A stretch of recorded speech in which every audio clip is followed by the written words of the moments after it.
tema que vamos a tratar hoy, la intención es, honestamente, que yo sea muy breve para darle paso a la doctora Musme Soto, que viene desde Monterrey. Voy a anteponerme un poquito a lo de la charla. La intención es, pues, darle la oportunidad a nuestros pacientes de tener una actualización en la forma en cómo los estamos tratando. No ser el clásico médico tratante que le quita las amígdalas y las adenoides y que no nos interesa saber si el paciente después de esto sigue respirando por la boca, o si sus dientes no se acomodan, o si el frenillo está corto, o si le sigue yendo mal en la escuela, o si tiene déficit de atención, o todo lo que vamos a ver que está alrededor de este tipo de casos. Como preámbulo también quiero decirles que la doctora Musme, como les acabo de decir, viene desde Monterrey. Es pues prácticamente una pionera en esta área de la terapia miofuncional y de toda esta parte que van a ver. No me lo pongan así porque parece como que estoy contando un cuento y luego como ya viene octubre, siento así como que... Pero bueno. Entonces les decía, realmente esta intención de trabajar realmente codo a codo con las personas que están abajo de nosotros, me refiero al otorrinolaringólogo como tal, pues a final de cuentas el piso de nosotros es el techo de otro especialista, y como tal pues tenemos que ver al paciente de manera integral. Yo estoy en el Hospital Ángeles del Carmen. Hay un espacio para quien se quiera acercar y quiera compartir un poco de esto. Les decía, voy a hacer una pequeña introducción de qué es la medicina al dormir, algo muy específico y muy claro. Vamos a ver un tema respecto a de dónde viene como tal el trastorno respiratorio del dormir en el niño, y lo que realmente la intención pues de la charla es que la doctora Musme nos platique qué hace con esos pacientes que ya operó el otorrinolaringólogo y que a unos les fue bien y que a otros no les fue tanto también. Y cómo podemos ayudar a este tipo de pacientes.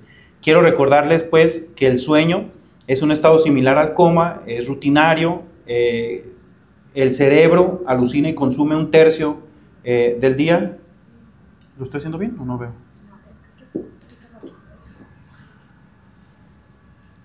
Disculpe usted. Gracias,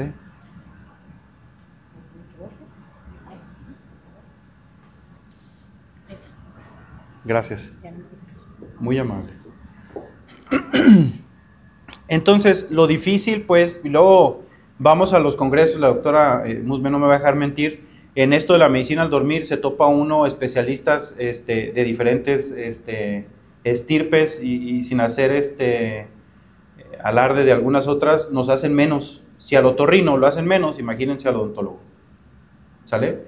Porque el neurólogo y el neumólogo, sin decir nombres, cree que es su área y que como lo comprende, la fisiología la comprende bastante bien, cree que él es el indicado para tratarlo, aunque no sepa nada del tabique, aunque no sepa cómo se tienen que acomodar los dientes, aunque no sepa dónde tiene que estar la lengua.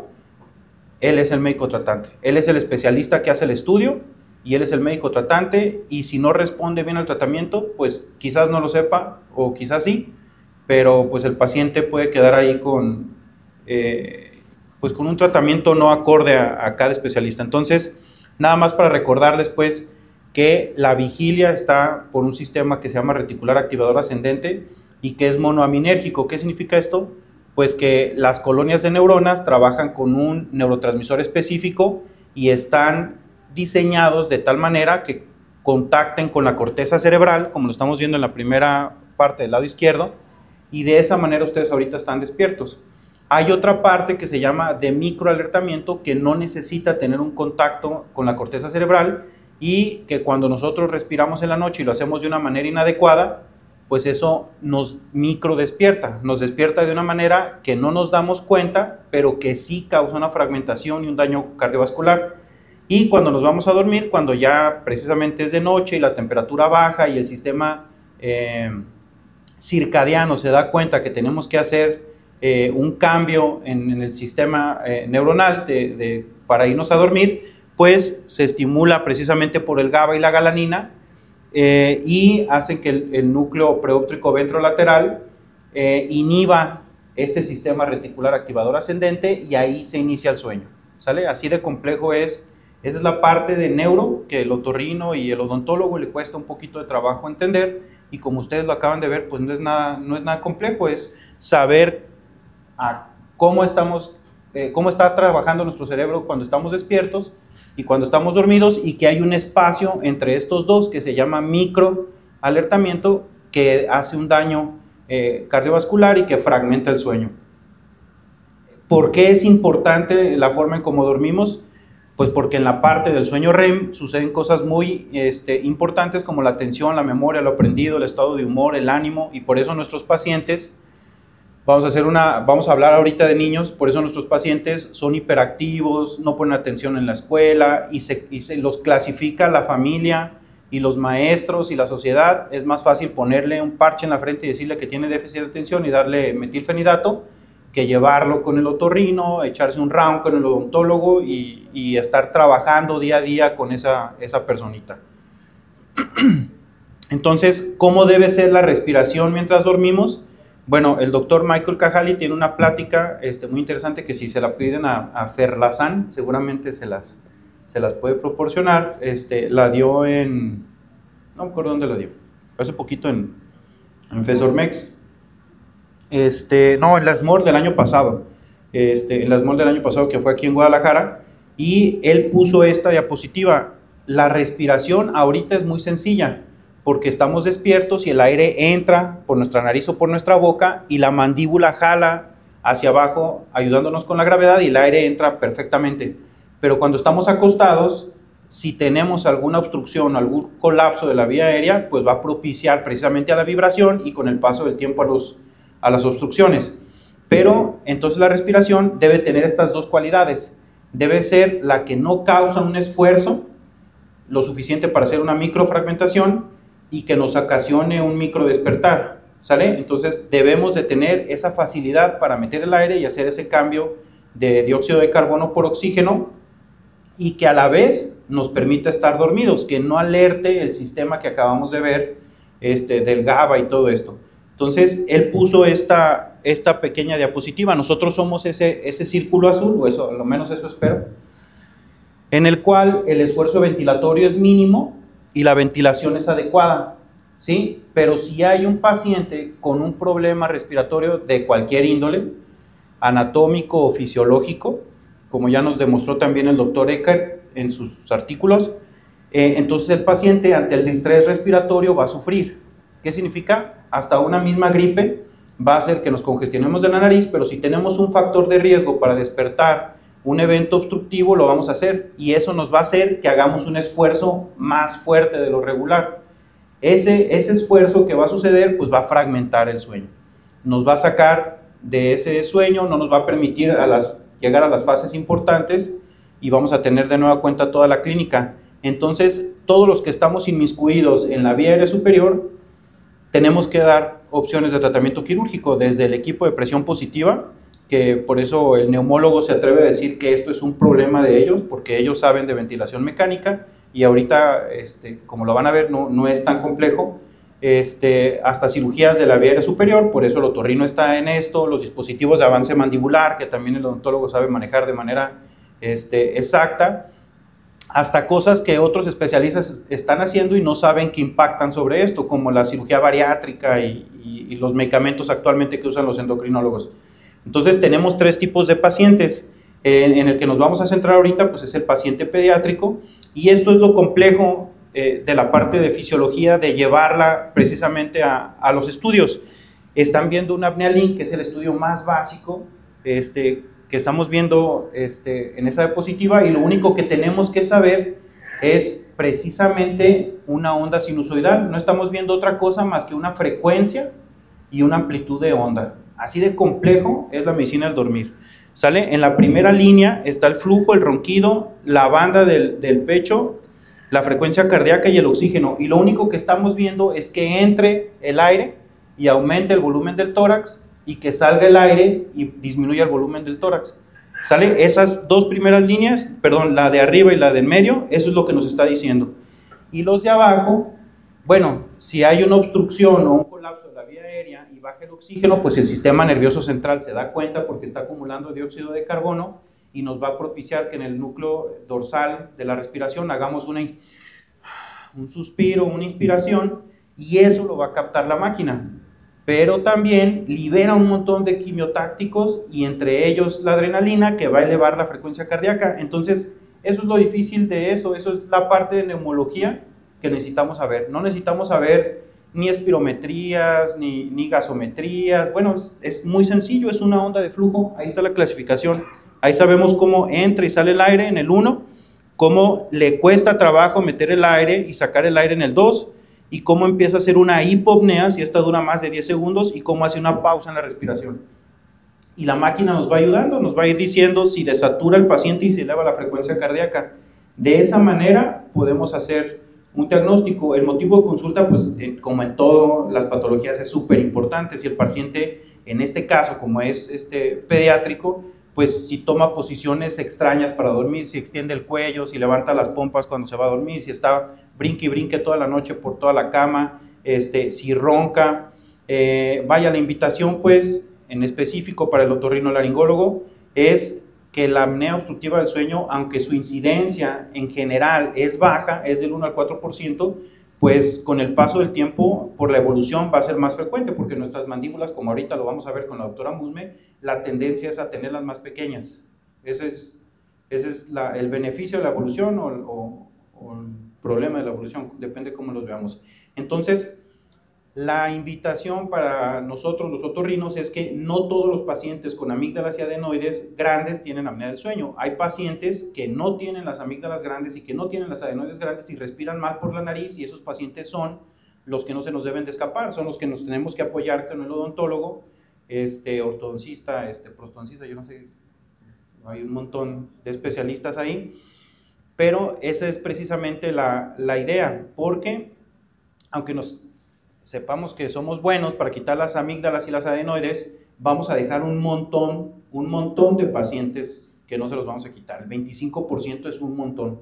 Entonces, no todos los pacientes pediátricos se van a curar con adenoamigdalectomía, o sea, no todos, o sea, casi todos los otorrinos vamos a dejar niños con apnea residual que van a crecer y van a tener problemas de la respiración, y después, con el paso del tiempo, van a desarrollar hipertensión, diabetes, no sé, cualquier otro tipo de patologías. Entonces, ¿cómo identificamos a estos pacientes? Pues no tenemos que saber todas las patologías de la noche, pero sí las más importantes. O sea, tenemos que saber que hay hipoventilación en estos pacientes, que hay narcolepsia en estos pacientes, y lo más interesante y todo esto, las parasomnias. Es fácil identificarlas en el cuestionario. Si nosotros le preguntamos a su familia o a sus papás si es de las 9 que se acuestan a las 3 de la mañana, pues es muy probable que sea un NREM, ¿verdad? Un problema de la primera fase o de la primera parte del sueño. Pero si el paciente se levanta después de las 3 de la mañana, pues lo más probable es que sea un problema de la fase REM, y ahí pues uno puede hacer ciertas preguntas si toma posiciones constantes, o si le duelen los pies, o si se levanta y habla, o se levanta y llora. No es complejo, vaya, si ya tenemos a nuestro paciente y ya lo tenemos con nuestra radiografía y ya le revisamos su garganta, pues hacerle unas pequeñas preguntas y cuestionarle a su familia no es nada complejo. Y máxime, si tenemos un odontólogo o un ortodoncista ahí cerquita de referencia, pues hay que invitarlo. Si estamos viendo que el paladar está alto y que el frenillo está corto, pues hay que empujar poquito al paciente, y van a ver que va a ser sinérgico. O sea, ese ortodoncista o ese odontólogo seguramente le va a mandar un paciente. ¿Cómo identificamos a los pacientes que pueden quedar con apnea residual, que ese es el diagnóstico? Pues lo podemos identificar con 4 criterios mayores, directo, o 3 mayores y 2 menores. Y esto ustedes ya lo saben, ¿no? Los mayores son los problemas de aprendizaje. Si tiene trastorno de déficit de atención, ese le da un puntito. Si tiene obesidad, si se hace pipí, sobre todo el tipo de enuresis en el cual el paciente ya dominaba levantarse a hacer pipí en el transcurso de la noche y después por alguna situación ya no lo hace. ¿sale? Eso es muy sospechoso de que tenga apnea del sueño. La hipertrofia de adenoides y amígdalas, los pacientes de nueva cuenta, los obesos, y nada más recordarles que la apnea en niños no es la misma clasificación del adulto, ¿sale? Basta con tener 1.5 eventos por hora para que ya sea clasificatorio, ¿sale? No es como en el adulto, que es a partir de 5 y lo que ustedes ya saben, sino que a partir de más de 1 no debería de tener el paciente pediátrico. Y recordarles también que es importante hacer un cuestionario en el cual no nada más preguntar a la familia si ronca, porque a veces el paciente pediátrico hace hipoventilaciones, no necesita hacer pausas completas, sino tener una respiración ruda cuando está dormido, y eso que haga que él balbucee o que se mueva o que empiece a hacer sonidos como de esfuerzo. Eso es suficiente para que el paciente pudiera tener un trastorno respiratorio del sueño. Este artículo está padrísimo porque, aparte que está en español, me gusta leer más en español, está muy claro y hace una clasificación muy sencilla. Hace una clasificación de 3 tipos de pacientes que podemos tener en nuestra consulta. El tipo 1, que es el clásico niño delgado, con facies de respiración oral, con amígdalas grandes y adenoides grandes. El tipo 2, que se parece al adulto, que es chonchito, que es gordito, que lo rechaza sus amigos, que lo bulean y que le da un poquito más de somnolencia. Y el tipo 3, que es el paciente con algún tipo de síndrome o alguna alteración craneofacial.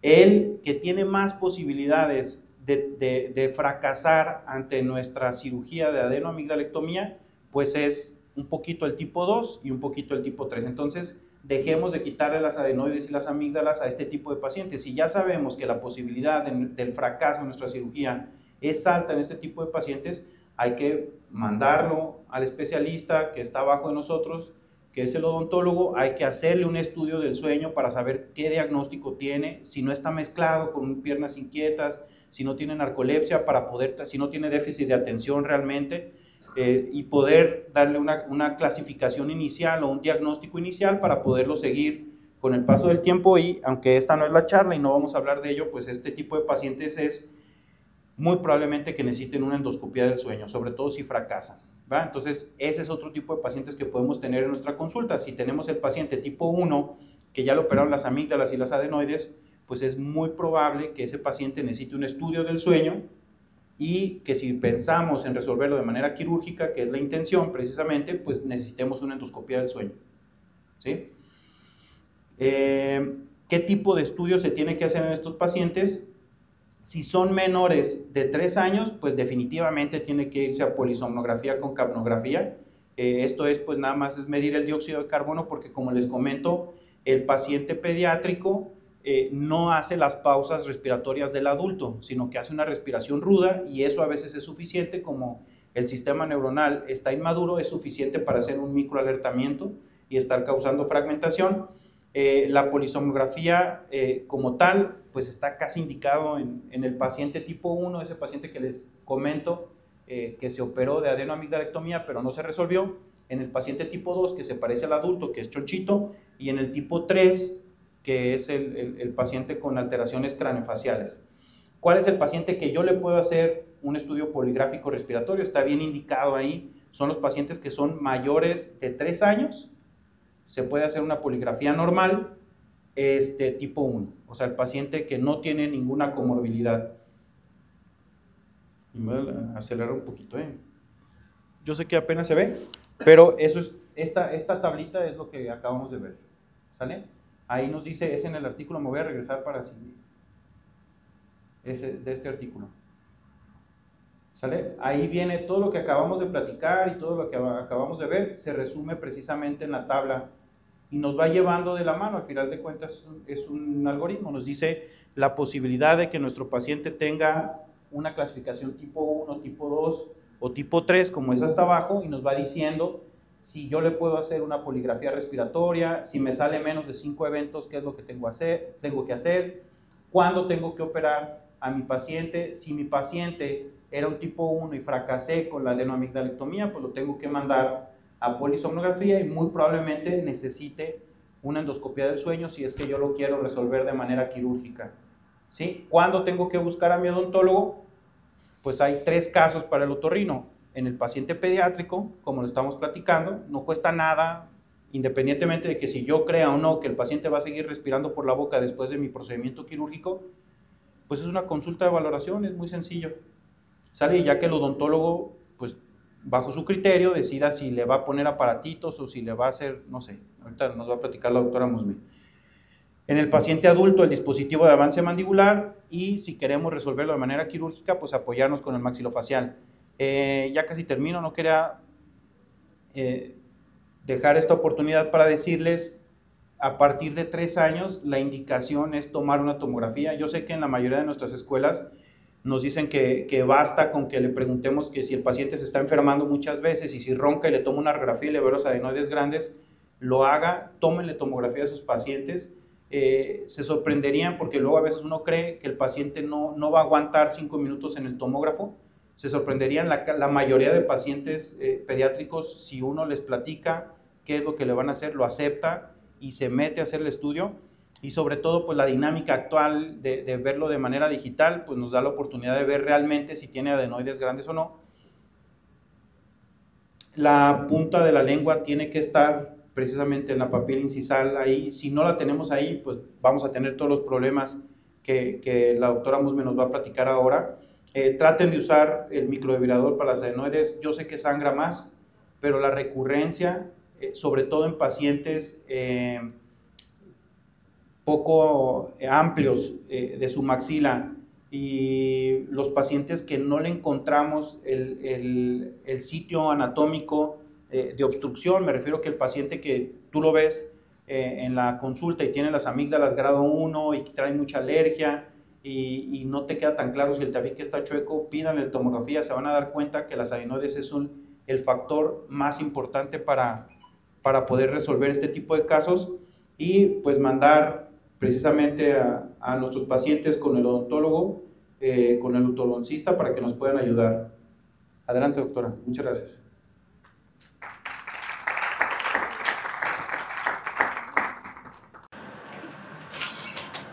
Buenas noches. Gracias por la invitación al doctor Rigo y al doctor Fabián.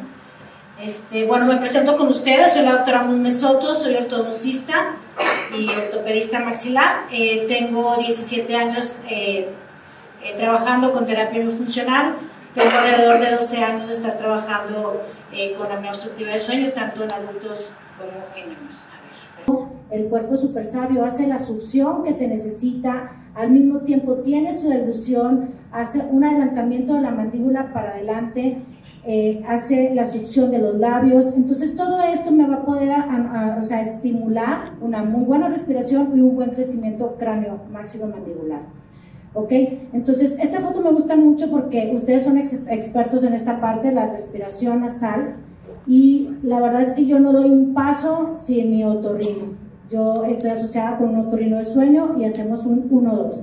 Y para mí es súper importante, porque aquí también hay odontólogos el día de hoy, gracias por acompañarnos, que entendamos que la nariz es para respirar y la boca es para hablar y para comer. Entonces no tenemos por qué estar respirando por la boca. Entonces el aire tiene que entrar por la nariz, y si ustedes tienen la lengua pegada en el paladar, es muy fácil que puedan hacer ese contacto a nivel de los labios. Si ustedes tienen la lengua abajo entre los dientes, va a ser un poquito más complicado y entra el mentón para poder cerrar esos labios. Entonces, ¿qué pasa? Empezamos a tener esta parte que es súper importante que conozcamos, que los hábitos fisiológicos tenemos que tenerlos en balance. Y eso, se lo mencioné ahorita, esa base de la lactancia materna que nos permite toda la coordinación de lo que les estuve hablando ahorita. Aquí este video me gusta mucho, tuve la fortuna de conocer a un fonoaudiólogo brasileño y le pedí permiso de poder bajar estos videos. Vean la importancia de tener y colocar la lengua en su lugar, vean ese bumper que hace, eso es lo que hace que estimulemos el crecimiento de nuestro maxilar superior y de nuestra mandíbula. Aquí vamos a ver el otro, ¿ok?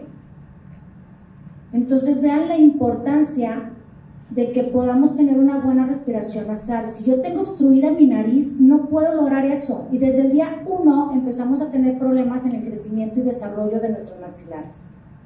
¿Ok? Tenemos hábitos no fisiológicos, que esos son los que nos empiezan a hacer que si yo tenía un bebé que era respirador nasal, empiezo a darle biberón, entonces voy a empezar a tener un cambio en la respiración. Voy a tener una respiración mixta, que a lo mejor mientras el bebé está comiendo lo voy a estar forzando que empiece a respirar a ratos por la boca. ¿Por qué? Porque a lo mejor se le empieza a dificultar, porque pierde esa coordinación y no es ni la misma colocación de la lengua, ni la misma fuerza de los labios. Aquí lo podemos ver. Todo cambia, toda la parte fisiológica se pierde, se modifica. Entonces, ¿qué sucede? Podemos apoyarnos con esto, pero sabemos que no podemos excedernos más de un año con un chupón o un biberón, preferentemente antes, 6 meses. ¿Ok? ¿Qué es lo que pasa? Estamos acostumbrados a ver esto. Nosotros vemos este tipo de mordidas, forma de arco triangular, el paladar profundo, los dientes de adelante, de arriba hacia afuera, y siempre pensamos en chupón, biberón, en dedo, en labio. ¿Por qué? Porque eso es lo que siempre nos han enseñado, que los dientes están así porque hay un hábito no fisiológico presente. Pero, ¿qué es lo que pasa? No estamos tomando en cuenta el frenillo lingual. Hoy cada vez son más los pediatras, neonatólogos que lo están tomando en cuenta, más sin embargo, yo los invito a meter esta parte del frenillo lingual dentro de nuestra evaluación. Nosotros tenemos esta reglita muy fácil y muy sencilla, a lo mejor a los niños es un poquito más complicado, donde tomamos una reglita y le pedimos al paciente que ponga la punta de la lengua en las arrugas palatinas y que abra. Esa es mi medida mínima contra mi máxima, que vamos a decirle al paciente que abra normal, no que abra normal. Y entonces vamos a hacer una regla de 3 simple, mi mínima entre la máxima entre 100, ¿ok? Entonces aquí le voy a pasar un video. Ok, ahí tengo a mi paciente. Ok, le pido, ahí tenemos la máxima, son más o menos 35, 36 y vean ahí, ¿se fijan? Entonces, este es un paciente que tiene un frenillo grado 3 y grado 4 es quirúrgico y nosotros nos apoyamos ¿con quién? Con el otorrino y con el maxilofacial o el pediatra, el cirujano pediatra para que haga este tipo de procedimientos. Yo la verdad soy cero quirúrgica. ¿Ok? Ahora viene la parte más importante, la respiración oral. ¿Qué pasa? Yo los invito a que ustedes se tapen la nariz y vean qué va a pasar. Abren la boca, la lengua se pone abajo. ¿Qué pasa con los cachetes? Se meten.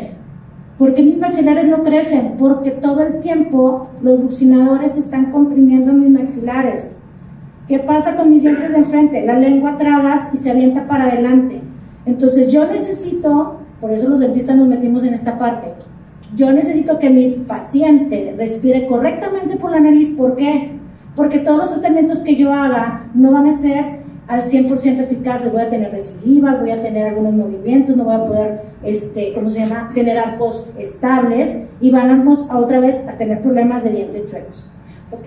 Entonces, si yo tengo un hábito no fisiológico, como un chupón por mucho tiempo, aparte le agrego un frenillo lingual que nunca lo vi, y aparte ya mi paciente respirador oral, pues voy a tener un súper problema de crecimiento, Entonces yo los invito a ver estos hábitos viejos ahora desde un punto de vista diferente, con hábitos como hábitos nuevos, ¿ok?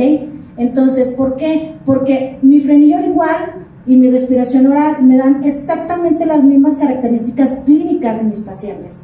Tengo los mismos arcos triangulares, tengo esas mismas profundidades de mi maxilar superior, tengo las mismas mordidas abiertas y todo causado o por un frenillo lingual o por una respiración oral, no solamente por un hábito no fisiológico. Entonces mi respiración oral puede ser causada por 2 cosas, por un hábito no fisiológico o por todas estas causas que solamente ustedes son los que las abordan, ¿ok? Entonces, ahora, esta parte me encanta, porque ¿cuántos de nosotros hemos visto estos pacientes que llegan al consultorio y dices, ay, la mamá bien cochina, no le lava los dientes, no cuida al niño? No. Hoy en día sabemos, bueno, a nosotros al menos nos enseñaron en la escuela que nuestro enemigo a vencer era la caries, ¿ok? Y esa caries la íbamos a vencer con un hilo dental y con un cepillo de dientes y la pasta. Pero ¿qué creen? Hoy en día sabemos que lo que causa esto son la respiración oral. La respiración oral, porque jalen, metan el aire todo el tiempo por la boca y van a ver qué pasa. Falta la saliva hace que el diente esté húmedo, la saliva hace que la superficie del diente esté protegida, que los ácidos no sean ácidos, que la saliva limpia la comida que se acaban de comer. Entonces, ¿qué pasa? Respirar por la boca nos va a llevar a una serostomía, que es esa sequedad en la boca, una falta de autolimpieza. Se va a perder esa capacidad del pH de la saliva y va a empezar a haber un problema. Hagan de cuenta que el diente se empieza a hacer como un gis. Entonces, ven la importancia de la respiración nasal. Si yo tengo una respiración oral, entonces, ¿qué pasa? Hoy viene mi paciente y sí, tengo caries, y luego llega el paciente y le pone sus coronas, y ¿qué pasa? A los 2-3 semanas, a los 2-3 meses que viene, otra vez caries, doctora, otra vez caries. Nadie está revisando, ¿cuál es la invitación aquí? Que todos los niños que vean ahora con muchas caries, pues tenemos un factor respiratorio. Entonces, hoy yo sé que mi enemigo a vencer no es una caries, es la respiración oral. Y la maloclusión dental, que hoy sabemos que 9 de cada 10 niños tienen un problema de maloclusión dental. ¿Y qué es una maloclusión dental? Es una alteración o una deficiencia de crecimiento en el maxilar superior o inferior en cualquiera de los planos del espacio. Para nosotros es muy fácil apoyarnos con esta radiografía. Esta radiografía las podemos sacar a partir de los 3-4 años. Entonces, si yo tengo un niño que tiene 4 años, que todavía no se le caen los dientes de enfrente, y veo que no le caben ni siquiera los 2 dientes de enfrente, me está así gritando que tengo una falta de espacio. ¿En qué momento se perdió ese crecimiento? No sé. El pico de crecimiento del maxilar superior es de los 3 a los 5 años. ¿Cuándo es cuando más se enferman los niños que van con ustedes? Alrededor de los 3 a los 5 años. Entonces se pierde todo el pico de crecimiento. Yo necesito urgentemente que tengamos una respiración nasal, no oral. Ay, me salió ese.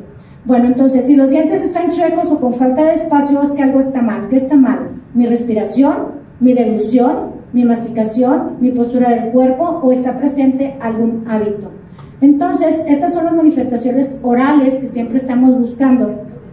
Alteración en el crecimiento de los maxilares, arcos triangulares, maxilares profundos, encías sangrantes, caries, mal aliento. Sabemos que cualquiera de estas clasificaciones que le llamamos clase 2 o clase 3, podemos tener un componente hereditario, más sin embargo se exacerba con un problema de amígdalas, adenoides, rinitis o alguna obstrucción respiratoria. ¿Ok? Entonces, son expertos en esta parte de las fascias adenoideas. No voy a hablar mucho de esto, pero este es el típico y clásico fascia adenoidea que tenemos. Lo peor del caso es que estamos de moda. Me quiero morir. ¿Ok? Entonces, ya no es que esté de moda, es que cada vez hay más pacientes que son respiradores orales. Ese es el problema. Cada vez hay más pacientes que tienen problemas de sueño. ¿Ok? Pero ¿qué me dicen de este?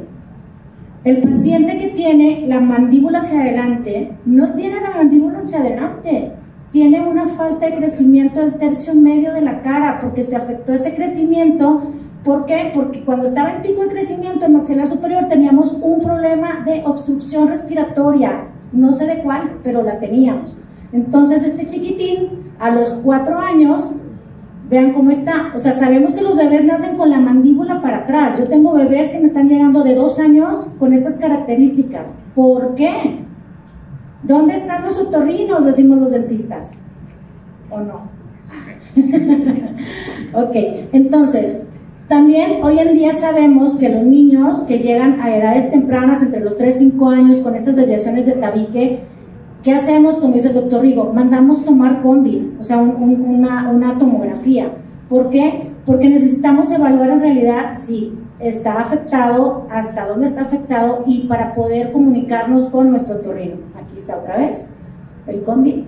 Ok, la respiración oral y el sueño, voy a pasarlas estas porque el doctor Rigo me ganó.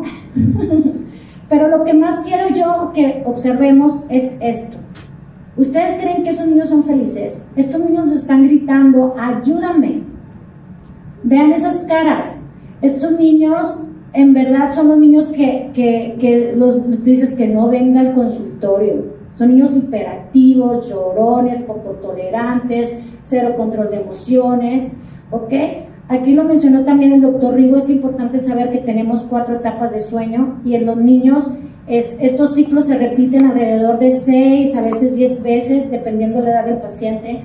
Y lo que mencionaba el doctor Rigo, cada vez que llega un paciente con nosotros, con ronquido, con rechinado de dientes, con alguna situación de apnea de sueño, esos niños están teniendo una fragmentación de sueño. Entonces no se despiertan, pero toda la noche haz de cuenta que le están diciendo al cerebro, despiértate, despiértate. Cada vez que el niño rechina los dientes, el rechinado de dientes sabemos hoy que es un factor de protección del cuerpo para que el niño cerebralmente le mande una señal al cuerpo para que respire. Entonces ese niño que cada vez está rechinando los dientes toda la noche, muy probablemente va a estar teniendo o va a tener esta problemática a nivel del sueño. Ahora, ¿por qué es importante que el niño llegue a esta etapa N3? Aquí es cuando se libera la hormona de crecimiento. Esa es la parte más importante. Nosotros hacemos los tratamientos y vemos que de un mes a otro el niño crece 2 o 3 centímetros. ¿Por qué? Porque estamos haciendo que respire, y si el niño respira, el niño duerme. Entonces, esta parte es súper importante. Aquí es cuando se regeneran los tejidos, aquí es cuando el niño en realidad su sistema inmune aumenta. Y esta parte del sistema REM, del sueño REM, que es la última parte del sueño, ¿qué sucede? Aquí es cuando creen que el niño tiene déficit de atención, no regula las emociones. Entonces, si no llegamos a estas etapas de sueño, vamos a tener problemas y trastornos neurocognitivos, conductuales, metabólicos, cardiovasculares y somáticos. Entonces, aquí también les puse yo esta parte para que veamos la diferencia entre adultos y niños, y que si un niño presenta una apnea, ya es una super apnea. Es como yo les digo, si tiene un moquito es un super mocote, o sea, eso hay que quitar. Sabemos que la primera línea de tratamiento con los pacientes diagnosticados con apnea obstructiva de sueño es la adenovirdalectomía en el 80% de los casos. Más sin embargo, tenemos esa apnea residual que mencionaba el doctor Rigo, que es importantísima tratarla. Y nosotros vamos a evaluar la respiración, la lengua, los músculos de la cara, la postura del cuerpo y los hábitos. No solamente vamos a evaluar los dientes, ¿ok? La lengua. ¿Por qué es importante la lengua?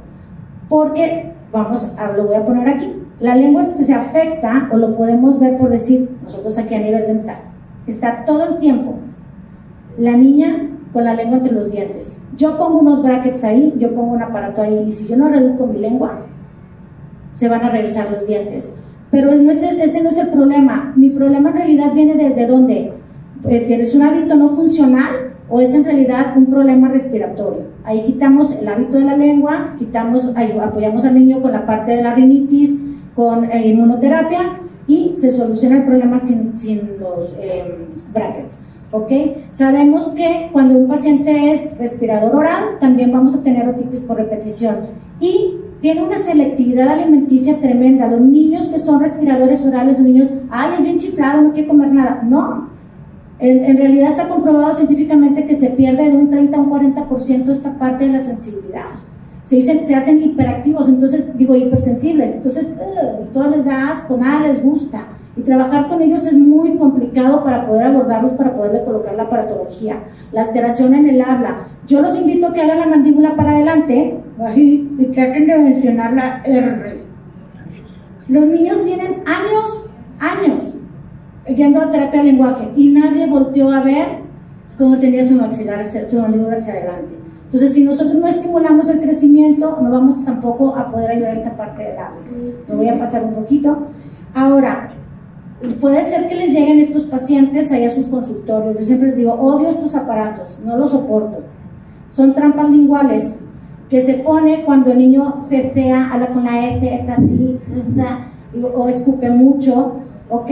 Pero yo, como les digo a los dentistas, por favor, el niño dice, no, es que ya fue con la doctora Musmé, le puso 3 veces la trampa, malísima, se le caía, tronaba el aparato, se lo arrancaba.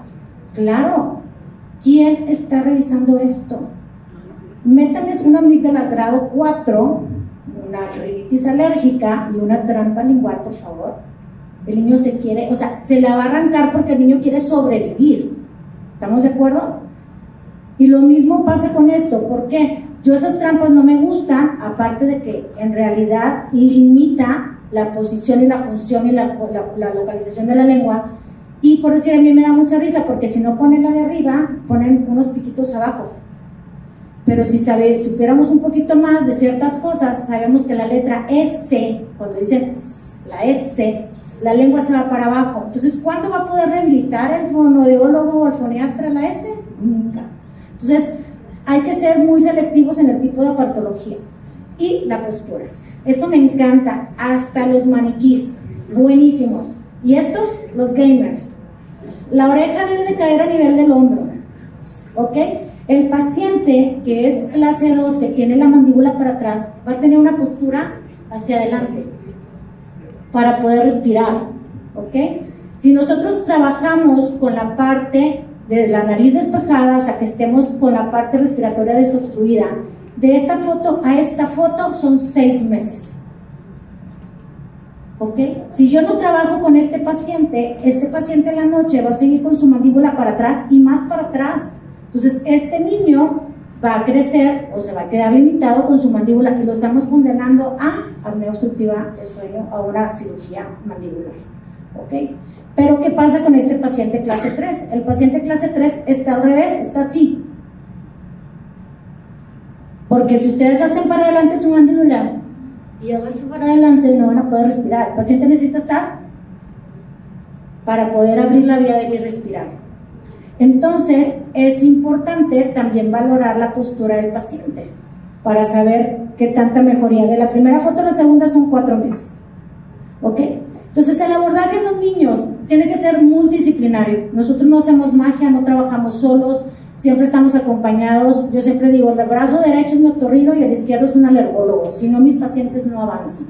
¿Ok? Yo tengo la fortuna de estar en Monterrey, en la doctora Perla Sepúlveda. No se ve el lapicito. A ver, ¿qué puedo hacer? La doctora Perla Sepúlveda, ella es la otorrino de sueño.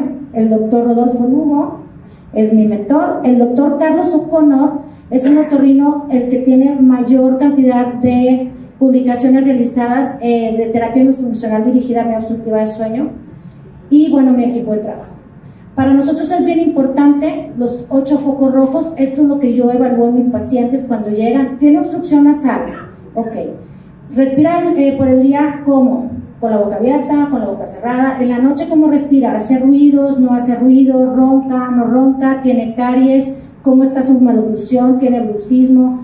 ¿Se le ven las amígdalas grandes? Para nosotros, los pacientes con amígdalas grado 1, 2 y 3, podemos empezar a trabajarlos sin necesidad de que ustedes otorrinos hagan algún procedimiento. Podemos tener grandes, yo te les voy a pasar el artículo donde viene, pueden bajarlo y leerlo, donde comentan que es efectiva la expansión maxilar.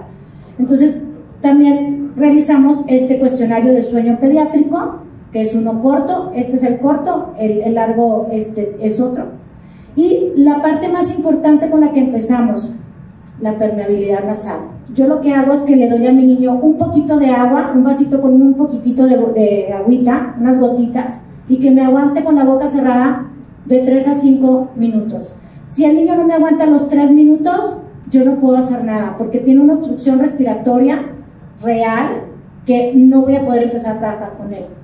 Esos pacientes que dicen que el mouth tape, no.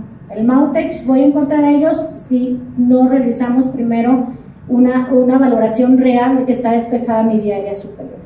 Los tratamientos, pues va a depender muchísimo del grado de afectación de los maxilares. ¿Qué tanto se han afectado los maxilares? Si solamente es el hueso, si son los dientes, si es un maxilar, si son los dos, si es anterior, es posterior, o sea, toda esta parte. No es lo mismo trabajar en un niño, en un adolescente o en un adulto, y qué implicaciones fisiológicas tiene. Ok, este es un cuadro en el cual enseñamos aquí, por decir, en los niños de 0 a 3 años trabajamos muchísimo la estimulación neurofuncional. De los 3 a los 8 podemos trabajar con una disyunción muy leve, hasta los 11 años, 12 más o menos con disyunción, y después asistida con unos tornillos que se los voy a enseñar ahorita adelante. Pero si se fijan que desde el 0 hasta los 16 años en adelante, se fijan en la línea de abajo que dice terapia miofuncional. ¿Okay? Entonces, yo puedo tener cualquier tratamiento, puedo hacer ortopedia, ortodoncia, MARPE, SARPE, todos estos, pero se potencializa con la terapia miofuncional. ¿Ok? Entonces, este es el artículo que les mencionaba del impacto que tiene la expansión rápida en cuestión de cómo se disminuye el tamaño de la amígdala y la adenoide.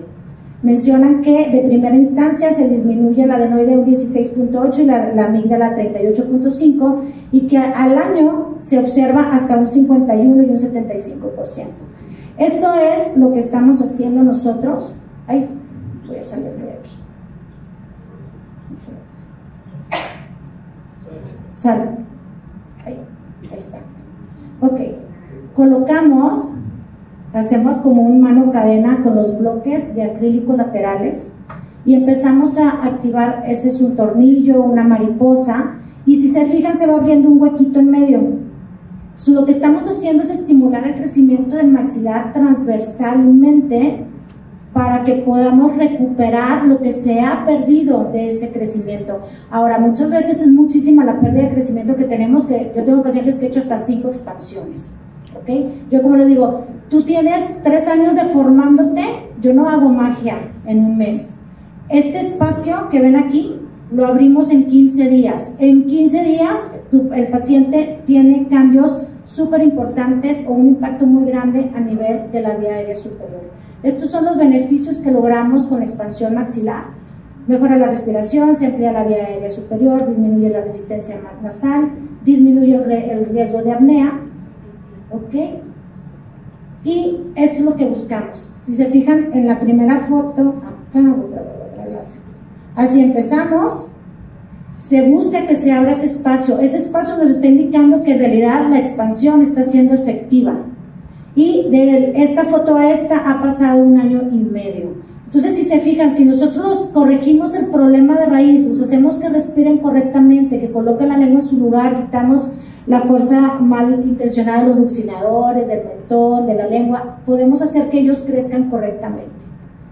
Este es otro sistema que se llama, es por medio de microimplantes, le llamamos PEN. Este lo utilizamos cuando no tenemos dientes permanentes y los dientes de leche ya se van a caer, pero necesitamos ya hacer un abordaje en este momento, entonces colocamos este aparato y esto ya es en niños después de los 15 años. ¿Okay? Entonces, para nosotros que trabajamos con este protocolo de Respira, Duerme y Sonríe, para nosotros lo más importante, o sea, un 30% es la disyunción, un 20% es la multidisciplina, pero un 50% es la terapia miofuncional y la rehabilitación. Ahora, ¿qué es la terapia miofuncional? Pues son ejercicios que nosotros realizamos a nivel de las funciones, de la respiración, de la masticación, de la deglución, trabajamos con la lengua, con los labios, con el mentón, con la postura. Entonces realizamos ejercicios, agarramos por decirte una liga y yo estiro y voy a mantener por una fuerza y por un tiempo determinado con una resistencia. ¿Ok? Estos ejercicios son isométricos y este es un isotónico. Entonces yo le voy a dar dirección y posición y fuerza a la lengua, por decirte, truena la lengua. ¿Cuánto tiempo? 1 minuto, 1 minuto. Más fuerte. Entonces ese es un isométrico, y el isotónico que mantenga la lengua succionada. Entonces les mencionaba que cada vez hay más artículos. Este artículo es del 2023, en el cual publicaron, mencionan que en el 2023 se publicaron 24 artículos confirmando la eficacia de la terapia miofuncional dirigida a la apnea obstructiva de sueño. Y la terapia miofuncional está indicada en pacientes con respiradores orales sin obstrucción de vía aérea superior, en ronquido, en apnea obstructiva leve, moderada, en apnea grave, pero para poder adaptar al paciente mejor a su CPAP, en apneas residuales, en rehabilitación postquirúrgica, esas cirugías que hacen de paladar, posteriormente se trabaja con la lengua y con el velo del paladar, posterior a la disyunción maxilar, pre y post frenectomía.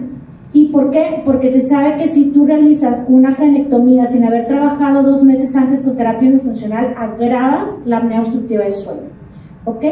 Desventajas: la del paciente en niños muy pequeños, en pacientes muy hipotónicos, en pacientes con trastornos motores, pero en realidad la ventaja más grande es que no causa comorbilidad y tiene un costo accesible.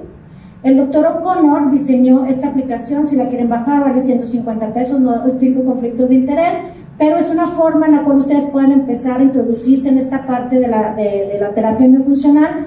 Él realiza 9 ejercicios diferentes. Esta aplicación está ya hoy en día validada científicamente para pacientes adultos, ¿ok?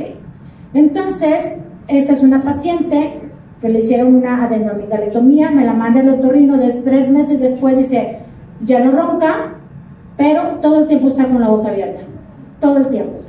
Entonces, de la primera foto a la segunda son 6 meses, de la primera a la tercera son 2 años.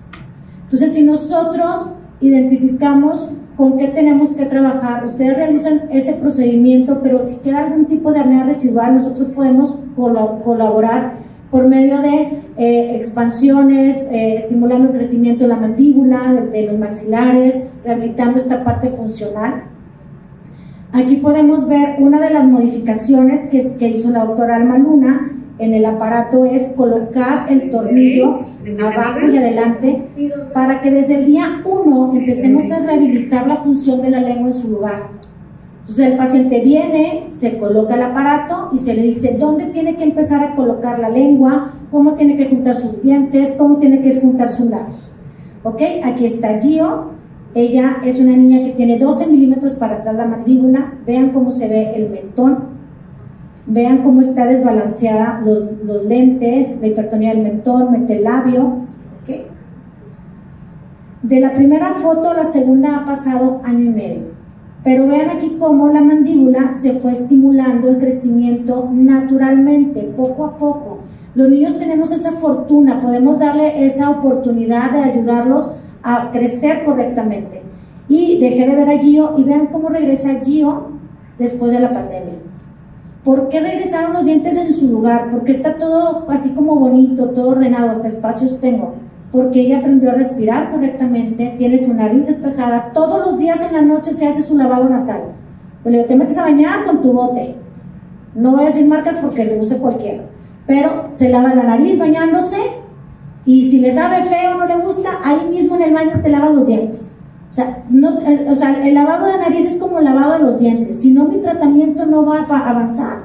Yo puedo hacer mi expansión, pero si mi paciente otra vez regresa con una obstrucción respiratoria, otra vez como el pocho, voy para atrás.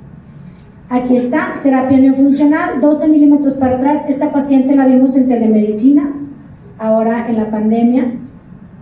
Aquí podemos ver cómo estamos trabajando con la postura. Ella es Italia, venía referida a neurología con dolores de cabeza. Ya saben, ¿qué tenía? Pues el espolón. Y nadie le revisó la nariz. Le hicieron tomografías y estudios y no sé qué, pero la dentista es la loca porque la mandó con el otorrino que le checara la nariz. ¿Okay? Entonces aquí está. De la primera foto a la segunda han pasado 9 meses y si se fijan no tiene brackets. Es una paciente que solamente colocando la lengua en su lugar, si ustedes ponen la lengua arriba a nivel de las arruguitas palatinas, la mandíbula se va para adelante, la mandíbula crece. Entonces todo se hace por medio de los músculos y la estimulación natural. Aquí tenemos Italia, cómo está con su boca abierta, en desbalance facial. De la primera a la segunda son 9 meses, de la primera a la tercera son 2 años y